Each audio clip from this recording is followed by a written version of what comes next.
Hey, everybody. Welcome to the Story Solution Podcast. Today, we're going to talk about vacations and sort of how to use them as a creative, like how each of us uses a vacation, because I think that after enough, years and experience taking vacations, but also the three of us working together, like we've seen how our vacation styles are a little different and what we each get out of them. Actually, when I went on last year's vacation, I came back with unwanted baggage that I had to then sort through, but that's kind of part of the process, and we'll talk about that. Do you guys have any something cool sorts of things to begin? I have something cool. It's another show that I've Notice been how watching. often it's shows. It's very seldom not shows and movies with us, I've Oh, noticed. oh yeah. Well, it makes sense. Like What else do we have time for? Jeez. Well, what yeah. about I mean, books? Don't we uh, ever read books? What? Read? I've been reading a lot of books, but they're all produced in house, so I'm very familiar with the stories within our company right now. And then anything that okay. On that, I talked about the Walt Disney biography, right? I know what I'll have for the next week, anyway, or the next show. But yes, John's going to be the only one with one for all three shows. this is one. This is one for sure for this week. It's the show United States of Terra, and I'm totally late to the party on this. It's 10 years old. The daughter in the show is a 15-year-old Brie Larson. So, it's not a new show, but it's That's one back when like she had her singing career, I think. Oh, really? singing career. Yeah, look her up on YouTube. She had like a band. I don't even know, like a bad music. Oh, Was it like one of those Disney, like how all the Disney stars have music? No, I think she was actually old. She was like 19 or 20 or something. She wasn't 15. Well, she's good in this, but who's really great. It's got a bunch of people I really like. Toni Collette is in it, and she's just always awesome. John Corbett's in it, and I always like him. The kid from Atypical is in it, but he's much younger. It's a really solid show, but it caught me by surprise because I didn't know what it was about. It was one of those shows that I had heard about. Toni Collette, she's great in United States of Terra, but that doesn't capture my interest or much of my attention because she's great in everything. So we were just looking for something to watch. This was on Showtime. She was hilarious in Hereditary. I thought so too. So we started watching United States of Terra, and the premise is, I've never seen this premise before. So it's about somebody who has multiple personality disorder. And so the premise of the show is that she's had this at some point since, she was around 16 years old. And Brie Larson is her oldest child at 16. And she has just made a decision along with her husband, John Corbett, and her psychiatrist, that she's going to stop taking the meds and let the multiple personalities come out. That's always a good idea. And so she can confront the issues and not have to be medicated, because she's also an artist and it's dulling her. And so it's her processing the three different personalities. One is named Alice, who's like a 1950s super conservative homemaker who's like, dressed in like aprons and bacon all the time. And dressed in bacon. And then there's T, who is like this super hormonal, like 16-year-old sex pot. And then there is Bud, who is like this beer drinking Vietnam vet, like dude, and totally thinks it's a dude. And he talks about how his dick got shot off in the war. And it's Toni Collette doing all of them. And it's about how the different personalities just like affect their family and like disrupt everything. And it's interesting. I've never seen that play before. So anyway. Mine is OA season 2. That's an interesting choice to hear from Dave. Have you been watching? Or no? I gave up on it, and Sean said, "Man, season 2, wow! I'm loving it." Oh no, I didn't get into season 2. I watched season 1, and then season 2, I think we made it like 10 minutes in, and Cindy called Mercy. Oh, you gave up early. Why? Well, because the first one was like real. I was waiting for something to happen. Like, yeah, the end, it's that so last good. scene with the dancing and the and on the, I don't know, dude. It's just okay. Initially, when I saw it, the dancing scene, like I was like, "What the fuck?" But now, given some time and space, I started season 2, and oh my God, it's fucking masterful. The way they bring back elements and tie it into the first season and start a different, it's phenomenal. And I'm going back to watch season 1 before I continue. Because I watched the first 2 episodes and I see what they're going back to. They're tying in things and I don't remember, so I want it to really pay off. So I'm going back to watch season 1. Right. That's fair. And I actually thought, you know what I'm going to do is, like, this is the thing I'll watch when I travel, right? Because like, it's so good. It's so good. I know it requires a lot of patience, but I felt with the season 1, I thought season 1 had some, you know what I felt season 1 was? It was Johnny and me at our most unrestrained with no editor, where we get some big idea and we just like masturbate all over the place and don't actually tell a story. I felt like her ideas were so good, but there was at least 4 more episodes in time that she needed to tell, and it was really self-indulgent. And I might have initially agreed with you, but seeing it again, I'm changing my mind. I fucking love it. I think it's awesome.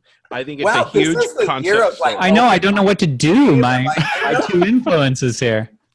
All right, maybe we should make this a project. Like at some point, all of us watch it. Except Johnny's like, damn it, I have 90 things to watch. I don't want to add that. Well, especially since I've already given up on that one. Like I got to go back to it.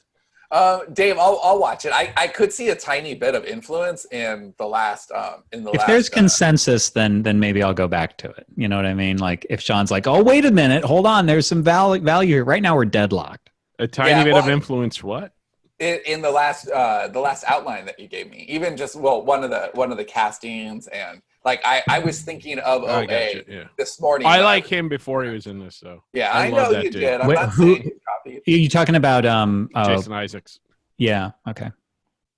It took us a long time to figure out why we knew him.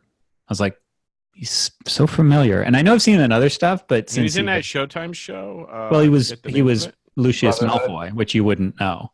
Oh. Yeah. And it's like, but he's got long white hair and he just looks very wizardry. And so took me a while to figure him out. Jack's dad in This Is Us. He's really good in that. He plays an alcoholic, abusive father. And he was in this show that NBC canceled way too early, Awake. Oh, where he was in 2 different lives. That premise was crazy great. That did not get a chance. That was an awesome premise. You have anything cool, Johnny? Well, I mean, I started a new book that I can't talk about today, just outlining it. That's nonfiction that I think promises to be really interesting. But since it's so new, literally birthed today, I don't really want to talk much about it. But let's just say that it'll let me explore a lot of the story stuff around the company that I haven't been able to so far. Yeah, I really like this idea. I got the pitch this morning, and I love the title. The title's great. I like the title a lot. But you don't get to hear it, so. No, you don't get to hear it. Dave, you can hear it later. But I like the title and I like the premise, and it's something. Johnny, for about a year now, I would say. It was a year because the Story Solution was born after the last vacation, which is this show's kind of appropriately timed. It's been a year anniversary. But Johnny came back and was looking at, what can I write that really explores where I'm thinking, and the Story Solution was something that we had already started out with. And I think in the email that he wrote today, he kind of talks about that actually, how the project changed from this business book that we were writing to this kind of like self-exploration piece. And there's another book that I wrote that's coming out relatively soon that kind of explores a lot of our business stuff from our personal level. And, Johnny, ever since then, we've been talking about what's that version that he could write, and he got his head around that and came up with a really cool pitch. So yeah.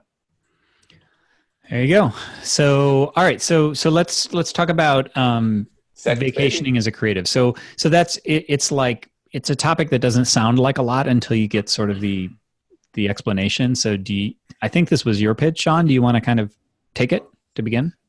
Yeah, sure. So we all handle vacations differently, but vacations are a way, especially for creative people, vacations are a way to reset and come back with a stronger brain than what you left with.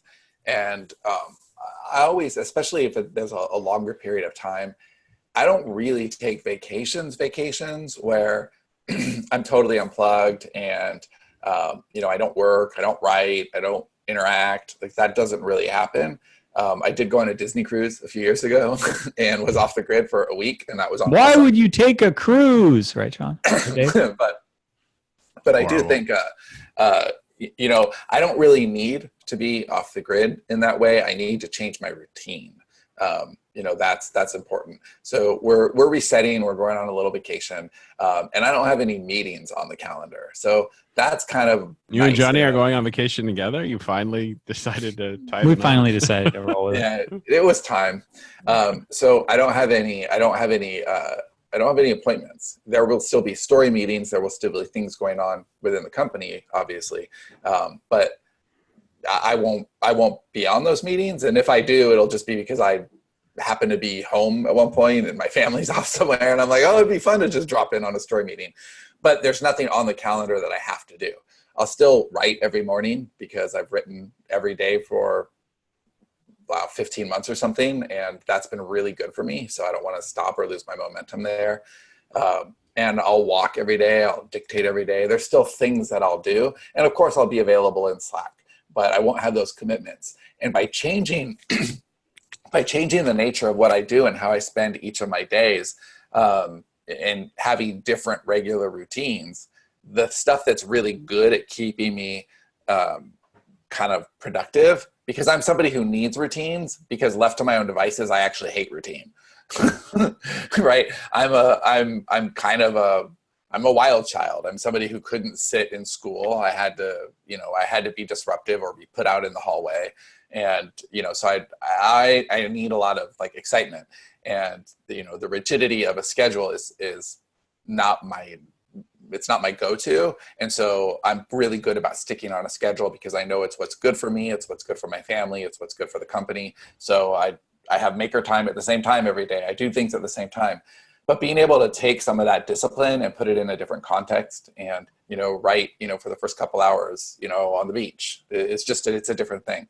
And so I think that what you want to do is know who you are with your time away and do the best that you can. So for me, I know that I'm going to be taking a lot of walks in a different place because I'm still going to get my steps in. So that's a really good time to brainstorm. It's a really good time to, I'm not passing outlines back and forth, which I'm constantly doing right now. I'm constantly editing. I'm constantly doing these other things. So now I'm going to get a lot more time to think. And I can think about, well, what does our calendar for 2020 look like? What are big projects that Johnny and I are going to want to move forward in the second half of the year? What are the things that Dave has been doing really well that we can kind of snowball that stuff, and what are the dead weight that we want to get out of the way so he can move even faster? And these are the things that I'll be thinking a lot about. And I mean, Johnny pays more attention to my rhythms, I think, than Dave does. But Johnny's seen me come back from vacation. He knows this rhythm. I'll come back. I'll have some new ideas for sure, but I'll also come back more grounded and, not that I've had wild hairs in a long time. I can't even think really the last time I had a wild hair. But I think coming back, it's always a little bit more energetic because I've left home and come back, and a little more rooted because I'm just ready to work and be smart about it. Yeah. So I actually prefer to entirely unplug 100%. And I don't know why that is. I think that's my binary nature, but I do a lot of, it's like, I don't want to look at the cookies, right? It's because now I'm working, like I saw the cookies, right? So this is a reference to one time when Johnny and I were in a meeting. Oh, well, this story I don't actually think you've told, and I don't even know if it makes the point, but it's worth telling anyway because it's amusing. Well, okay, so we're at a table, like a conference table, and this was at a very small mastermind type of thing. I think there were only like 6 people there, something like that. There were just a few, and it was in somebody's their presidential suite, right? So they were holding an event, but we were in their space like a day before the event. So because they had this big event, they had the presidential suite, and they kept bringing like treats up to the room and to the table and putting them up in front of Johnny, who was like intermittent fasting and didn't want desserts in front of him the whole time. And so at some point, He just like, I think it was a menu or something. I don't know what it was. It was something that he put up that made like a wall in between him. It was basically like, just pretend that you had an 8.5 by 11 sheet of paper. You fold it in half and you make like a greeting card looking thing. You know what I mean? Like, just imagine that's basically what it was. And he just said, okay, now I can't see the, coconut bars or whatever they were. Well, it wouldn't have been coconut bars because coconut's disgusting, but it could have been something that I really wanted. It definitely had chocolate in it, but once he couldn't see it, it was no longer a threat.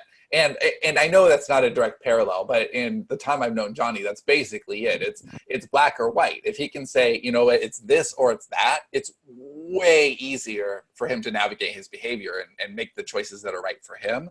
It's when things are gray. So if we're traveling together, he's like, okay, dude, which Sean are you right now? Are you the Sean who eats like a pig wherever we go? Or are you the Sean who's like being responsible? Because I need to know, because if you're being a pig, I'm going to have to be a pig also, and I'm going to hate you a little bit.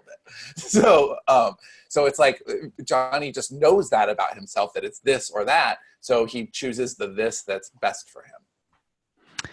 Right. So that's sort of how, and I've even tried, it's really weird how my brain works, because I know that over the last Christmas, so Christmas we usually just, well, Sean didn't, whatever, but I did. Like, that was the intention, was to take, a decent break.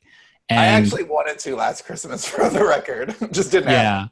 Yeah. Well, it was foisted upon him. But the over break, I was like, well, I'm going to find something really fun. And I think that I don't know, like I picked something that would be fun to create, basically the equivalent of like writing an adult video or something, like noodling with a screenplay. And I never did anything with it. It's weird. I don't have that 50% switch or whatever. I'm either on or I'm not on at all. Yeah, and I actually wish I could do that a little more, but I don't have enough fitness of my brain. I don't think that's what it is. I think that because, and this is a topic for another show that Dave won't want anything to do with, but Sean and I have done some sort of redefining of our roles, and not just roles within the company, but sort of personalities and how they map to our best effective use for the company. And I think that I've realized some of the differences between us in terms of how we, like what basket we would put writing or planning or whatever, like what basket that would go into. And for me, it is a work basket. It's a fun work basket, but it's still a work basket. And for you, I think it's just part of the everyday life basket. Oh, and yeah, it's a life basket, yeah, for sure. Yeah. Yeah, and it actually helps me that way, because if I think of writing as work, I'm less inclined to do it. But it feels more like homework. It feels like a responsibility. And my life is filled with a lot of responsibilities. So the things that I really want to do, like writing, is a choice. It's a daily, and I make it daily because when things are a discipline for me, they're just way better. In fact, I heard an analogy. I was going to tell you this separately, Johnny, because it really goes along with one of the things that we're writing right now. Mm-hmm. But I thought you'd really like it. So it's called the 20 mile marathon. Have you heard this? The 20 mile marathon story? It's no, 19 and a half miles too long. I'm really curious what that means, since that isn't the length of a marathon. Okay, so it's the premise. It's a good to great-ism. So it's somebody who imagine that you're in San Diego and you're going to walk all the way across the country to Maine. And so you've got this 3,000 miles in front of you. And on the first day, you walk 20 miles, okay? And then you're like, all right, that's it. I walked my 20 miles. I'm going to nap. Then you stop and another 20 miles every day. But then there's somebody else who's like, fuck you. It's the rabbit and the hare. That guy's like, oh, you're going to go 20 miles today? It's California. The weather's perfect. You could easily go 40. So he goes 40. Then the next day he goes 40. But by the time he gets to the desert, he's got nothing left. And the other guy can go 20 miles. And, you can pretty much imagine how this analogy goes. But it's talking about people who they're able to do the equivalent in our world would be a 10,000 word day whenever, but then the next day you can't even write 300 words because you're so broken. Right. So for me, like I've really learned that I really am better off with disciplines that I just do every day rather than picking them up and putting them down, because I don't really have the internal discipline to do that. I need to have discipline on a macro level. Like, you know what? It's the same as you, actually, just a different context where you're binary in that way. So for Right. me, I either have to do it every day or not. And as soon as I get sloppy in my head where like, oh, that's not a thing I do every day, then what happens is I do it whenever I feel like it. And whenever I feel like it, a lot of times is just not. I'd rather go read Dave's newest outline, even if it messes with my deadline, because that's a more fun thing to do, which is an actual perfect example. Yesterday, I wanted to turn, Dave had given me an outline and I wanted to turn it immediately for him so he could work on it again today without having to wait on me. And if I didn't have my writing discipline, I would have made that the priority, because not only did he need it, which is the story I would have told myself that I was doing it for Dave, but in reality, I would have been doing it for me because it's more fun. Right. Right. And so what a daily discipline keeps me honest, but vacation time changes the context of how I'm being honest with myself. And so naturally, because my environment is different and my routines are different, I'm just like, my rhythm is a little different. So I normally come up with things that I wouldn't have normally come up with. I see new intersections. And I think that, every time that I've stepped away in the last, I think 6 months, even just for a little bit, and I've circled back, it's been from a position of strength. And I think that's it too. When we're in the day-to-day as we are, it becomes easy to just react to things instead of kind of operating from a position of strength, because you know what you're doing and why. You're just like in it. And when you're on vacation and you're getting coffee in a new place, or you're having conversations in a new place, or you're looking at new things that your brain isn't used to processing, you're less lazy. I mean, it's really easy to become a lazy thinker. If you're seeing the same things all the time, you're having the same conversations with the same people and processing the same information, your brain is not really tasked to step up. But if you change the context, then you're going to come back with better stories, better ideas, better influences. Dave, do you typically, like you said on the last one you were working through, do you typically work on vacation or no? Oh, yeah, his mic's not working. That's okay. You can pantomime. It's like, oh, do you see that angry little man? That was pissed. I want to freeze frame that. No, not working. Okay, well, I don't know what Dave is. Oh, there he goes. Kind of. Okay, so I can't move. At least it's a good pose. Yeah. So typically, and I think what Sean was just saying is actually part of the reason I typically do work during vacation, because I'm so undisciplined in the rest of my time. I'm usually catching up shit I had to do, especially not this last, but the summer before. Like, I was way behind. So I couldn't take time to enjoy the week that my family was gone. And yeah, that's not the week that you were on vacation. Wow, I love that. Well, it's a vacation from, yes, family. Yes, right. As we all need, right? Everybody should go on their own vacation. Do you remember the time that Dave was making a joke and he was saying, like, an hour a day? Isn't that okay? And I was like, well, I don't think that's, or maybe it was 2 or 3 hours. And I was like, well, that's not unreasonable. They can cover you for 2 to 3 hours. You can have them to yourself. He said, no. That much time with them. And even that sometimes is a little. It's a little much. Yeah, I hear you. But I think when I am away from work, I do tend to creatively recharge. Like, when I'm unable to write, I think of a bunch of shit. But when I'm like behind the ball and trying to catch up, like, creatively, I'm just spent.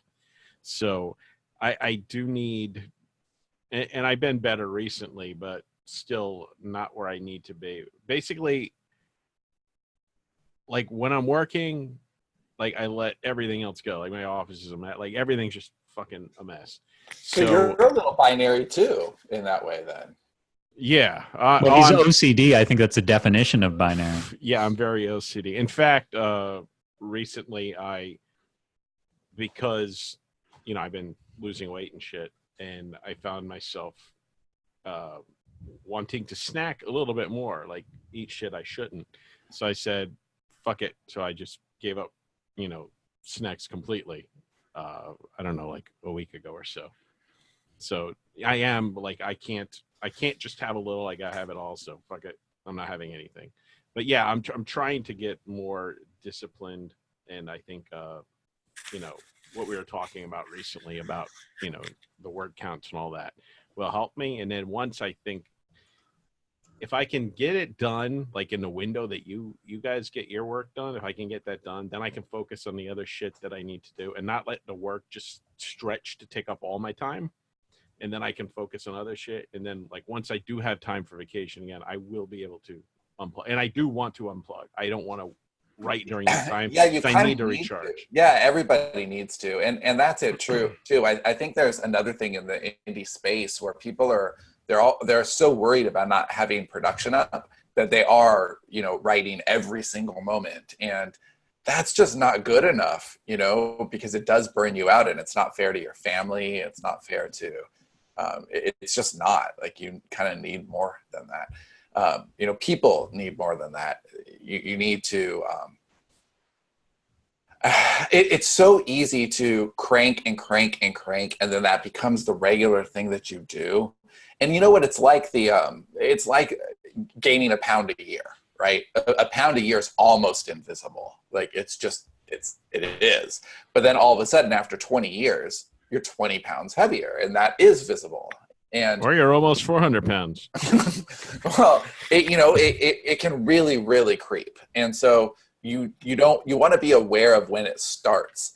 And vacation is a good time to observe yourself and say, like, I'm in a different place right now. Why am I feeling the way that I'm feeling?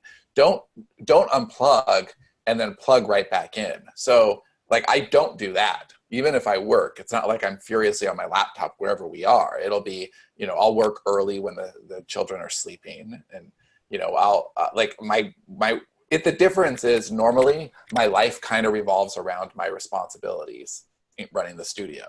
And for this time period that we'll be on vacation, it will be the other way around. My life will revolve around the family first, and then the studio's needs will mold around that. And that's a fine relationship. Like, I understand that because we're building the studio, that is just part of like our family ethic. We get that. But vacation is a way to flip that upside down and change priorities. But I don't think it's enough just to change priorities. I think that when you're in a new situation, and this isn't true for us, this is true for everybody, use it as a time to reflect. Use it as a time to reset. Use it as a time to ask yourself if you're doing the things that you wanted to be doing, and then follow through. You come back and change your behavior. I know the last time, I took a nice long break. We were in California, and I used the time to really think about my work habits. And I read Deep Work by Cal Newport. And I came back, and now I've totally lost this, to be fair. But I did come back for like a really long period of time, and was super good about staying off Slack. And, I want you to get that back, because they're tied together. Like, I will stay more off Slack. I realize we're codependent that way. Yeah. Well, if you want a spoiler alert, I've already planned on being really good coming back from vacation. But it's one of those things where I'm kind of smokestacking right now, because I know I'm going to quit when I come back from vacation. I just don't even care. I was on Slack all morning, as you saw. Mm-hmm. So, and that's really, really stupid, because it hits my word counts hard. Like, I could I'm not even kidding with these numbers. 20 minutes on Slack could mean an extra hour and a half of writing. It's so stupid. Oh, yeah. And I do it all the time. And, part of it is like, I'll get in the morning and these are the stories I tell myself. Oh, Dave's going to check in any moment.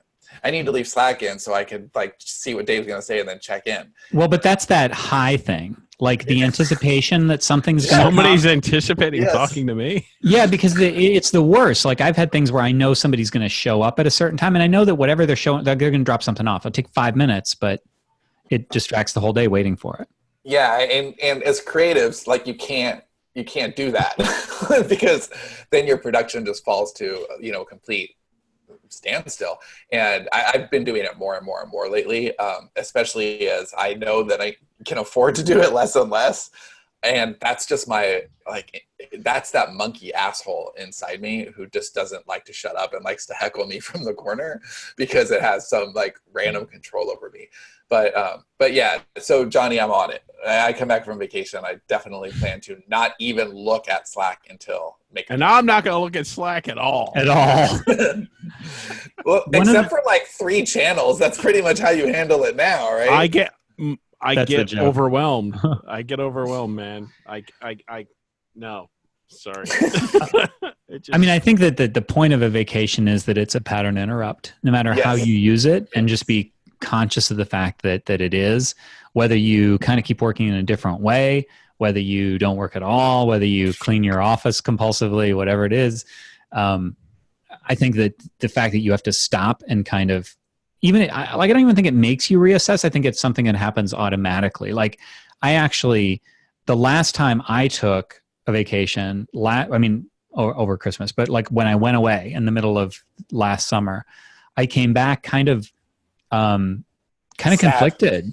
Yeah, I mean, I did, because it was right at the time that we were transitioning, like really starting to transition away from the Smarter Artist. We'd already made the decision, but now it was a matter of like rolling through the decision, which is not always easy. Right. And so I had been doing the day to day, like I think a lot of us do, and you just keep doing your thing. You got emails to answer, you got tasks on your to-do list, you got books to write, whatever it is. And then when I hit the vacation, it's like, okay, I didn't have to do that. And there was this space, so that when I went back to it, it was like it was fresh. And it was like, oh, yeah, I don't like a lot of this. And I think I just gotten used to it, but that allowed me to see it. Now, the fact, like Sean said, we'd already made the decision, but there was kind of stuff that still needed to happen. So, but at least my brain doesn't kind of see that right away. It's not immediately obvious. So it was like, oh, this is a crisis that I need to solve. Now, meanwhile, it had kind of already been solved in a lot of the important ways, but there was so much. I mean, that was a year ago, and I'd say we're mostly through the hangover, a lot of the stuff that was bugging me when I came back, but barely, right? Barely. So it has taken a long time, but that's the sort of thing, enough that I'm anticipating it this time. And so I've had several conversations with Sean where I'm like, okay, I don't want that to happen again. So I want to go in with the right mentality. I want to be thinking about things that, like, what can I kind of be not working on because I don't work, but thinking through. I read a lot over vacation, including nonfiction, like what's interesting to me, so I could see taking notes and stuff. And I just wanted to have some stuff to kind of think about so that I wasn't surprised by the stuff that just kind of came up, if that makes any sense. Yeah, it makes perfect sense. And it's actually kind of why I thought this might be a good show, because you were real proactive about it. You're like, yeah, so we're going away on vacation. And when we're both back from vacation, it'd be really awesome if we were stronger than ever instead of wobbly. Well, I was a little nervous. Like it was like, oh, here I go on vacation, and I don't feel like, just without going into detail, it's been a little, like I've been having a little bit of a struggle, say. Yeah, with some stuff. You're second guessing yourself, which isn't what you normally do. That's not your normal.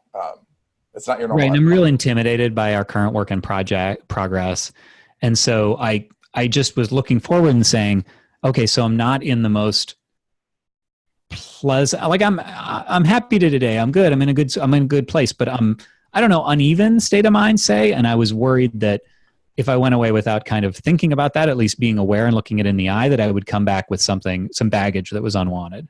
Yeah, like, tell me if I'm wrong, but it seems like you've always had a really good relationship with your muse, and you get a story idea, you're ready, you're excited, like it goes back and forth. But this particular project, for a couple specific reasons, it's easy to get in your head a little more. And that, in conjunction with the business stuff that we're also trying to figure out, and, going away and coming back, and that once you unplugged last year, you came back with shit you didn't want to process. And you're just like, it's not that you're worried about that happening necessarily. It's that you're aware of the possibility and trying to stay ahead of it. And that's very accurate. I've had some kind of shitty days over the past few weeks. And during those days, I remember thinking, boy, I can't go on vacation right now because I just know that that'll work on me. Now, in reality, that's probably not the case, primarily because I have nothing that should be bothering me, like objectively, like anybody who thought I had a problem would be like, fuck you, dude. So, so it's just more about being mindful and what can I kind of be mulling while I'm on vacation. But I'll bet the prompts that you guys give yourselves, if anything, are probably very different, right? Like you're not looking to, you're like, sure. Yeah. I mean, I would actually say I have really great perspective on what you're going through. And I think all you really need is distance and perspective. I don't actually think there is a problem at all. I think that it's just, it's I don't know, it's almost like emotional plaque, you know, from like just crap that builds up. And then, you know, Dave went through this for a while, like, I don't know, a year ago. And he definitely seems on the other end, not because the results are completely where they need to be, but because it feels like Dave is just really resolved that it's happening, and that if he just keeps doing what he's supposed to be doing, he's going to get the results.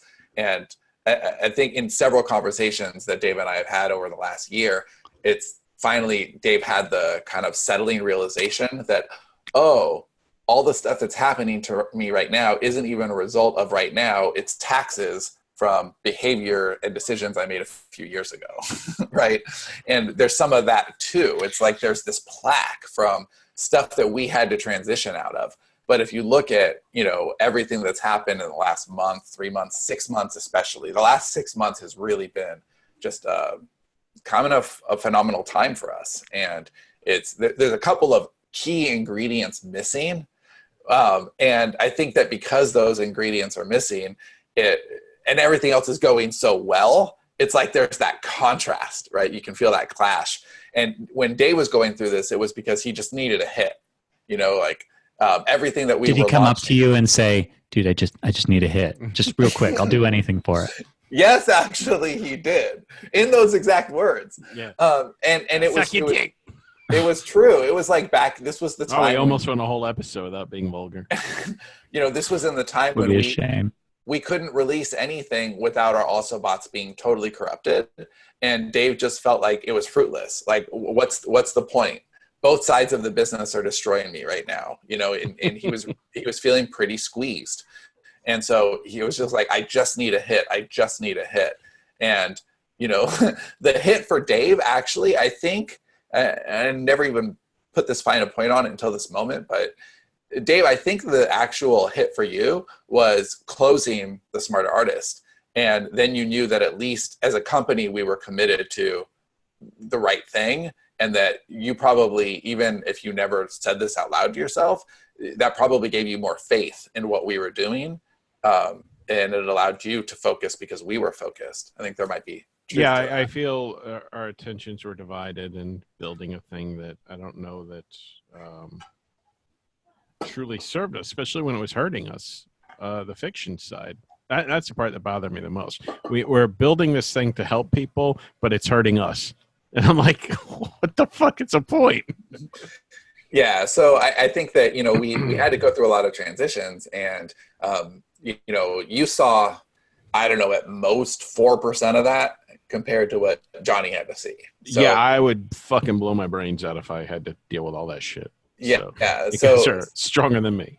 So I think but I think that kind of like emotional plaque makes sense. It's like, you know, it's like he's been brushing and flossing every day, but he still needs to go to the dentist and have that shit scraped off. You have a dental fixation today, don't you? Well, I started the analogy. I'm not ditching it. Oh, my God. Grind that down. But your molars. But I think that's it. And I actually don't think that there is any problem to solve with Johnny. So in contrast to last year, when there was all of this stuff to go through when he got back, I think this year the distance will actually give him more perspective to feel better about things. So any final thoughts on writers or creatives going on vacation and how to use the time the best? I think you need to go on vacation, even if you can't actually go anywhere. Just a break in routine. Yeah. Yes, you need a break in routine, and equally important, you need to be intentional about the break that you take, and don't just go through the motions, but like ask yourself, what do I want from this time? You know, what will give me a great vacation? And it's not, you know, short lines on the Matterhorn or whatever. It's well, what creatively inspires you? What sorts of things? Like for me, like when I go outside, like even when it's just walking around, like Birds fall from the sky. What's that? Yes, birds fall from the sky and a dark cloud follows me everywhere. But even when I'm in pain, like my back is hurting or my leg is hurting, like I'm still like my mind is awakened in a way that it's so easy, especially when you work at home, to just stay in your office, and at least for me, and just kind of it becomes everything. It becomes crushing in a way, and you forget the outside world exists. So at least I do. I mean, I'm speaking for myself here, but I imagine I'm not completely alone here. So. All right. So thanks everybody for listening to the Story Studio podcast. If you want to join us live to get on the reminders list, go to sterlingandstone.net/live show. You can join the list and we'll let you know. Although that failed a little bit today because we forgot to tell you we were recording a little bit early. So, but some of you showed up anyway, and that's great. But normally that system will work and you'll get reminders. Otherwise, thanks for listening, and we'll see you next time. Although for those of you sticking around, maybe we'll see you right now. So thanks, everybody. 3 in a row. 3 in a row. Thanks, everybody, and bye-bye.